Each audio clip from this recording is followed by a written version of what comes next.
ቡራና ሀይሚ ዱባይ ገቡ ትላላችሁ ማለት ነው። ስለታረቁ በጣም ደስ ብሎኛል። እንግዲህ ቡራና ሀይሚ ወደ ዱባይ ሊሄዱ ነው ማለት ነው። እሷም አልሄድም እያለች ነበር እና ደግሞ በጣም አስቃይ ነበረ።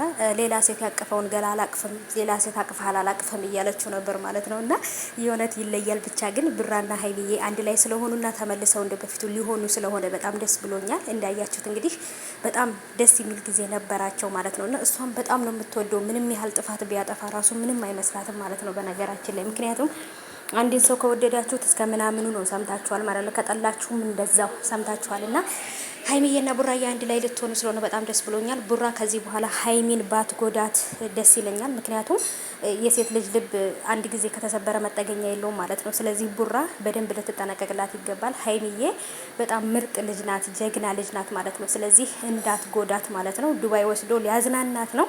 እሷም ራሱ እንግዲህ አልሄድም ብላለች፣ እኔ ምን እሰራለሁ ብለዋለች። እሱም ደግሞ ፍቅራችንን እናድስ ብሏታል። ይሄዳሉ ዱባይ በቅርብ ቀን ጠብቁ።